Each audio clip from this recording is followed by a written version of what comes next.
Aku tahu cerita ini enggak biasa, bahkan bisa dibilang salah.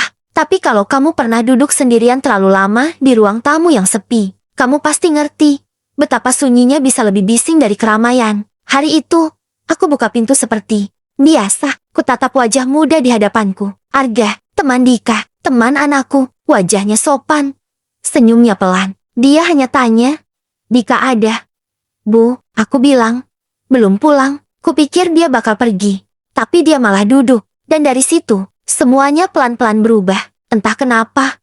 Aku tak ingin menyuruhnya pulang. Mungkin karena dia duduk dengan diam. Atau karena dia mendengarkan. Atau mungkin karena aku sudah terlalu lama tak diperlakukan seperti seorang perempuan. Kami ngobrol ringan. Tapi matanya selalu menatapku seperti aku layak diperhatikan. Malam itu, dia pulang. Tapi besoknya, dia datang lagi. Masih dengan kaos putih itu. Masih dengan senyum kikuk yang jujur. Dan di sanalah aku sadar. Aku bukan hanya seorang ibu yang menua. Tapi perempuan yang masih bisa merasa hidup. Aku tak tahu siapa yang mulai lebih dulu. Aku hanya ingat pelukan itu. Dan ciuman itu. Lambat, tenang, penuh rasa. Cinta gak pernah datang tepat waktu. Kadang datang saat kita tak lagi minta. Dan pergi saat kita belum siap kehilangan. Kalau kamu jadi aku, kamu akan melangkah maju. Atau pergi diam-diam. Cerita ini bukan soal benar atau salah.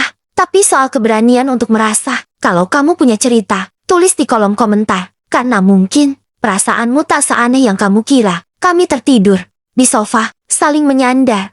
Dalam diam yang tak ingin diakhiri. Tapi pagi datang. Dan Arga bangun lebih dulu. Wajahnya kaget, gugup, bingung. Aku tahu ekspresi itu. Ekspresi seseorang yang belum siap menghadapi kenyataan yang diciptakannya sendiri. Tapi, aku tidak menyalahkannya. Karena aku pun bingung. Yang aku tahu, untuk pertama kalinya setelah sekian tahun, ada seseorang yang membuatku merasa cukup. Cukup cantik, cukup hangat, cukup diinginkan. Sampai akhirnya, aku peluk dia untuk terakhir kali di depan pintu. Dan kubisikkan dalam hati, kalau ini salah, setidaknya rasanya benar. Cerita ini belum selesai. Kalau kalian ingin tahu kelanjutannya, tulis lanjut di komentar ya.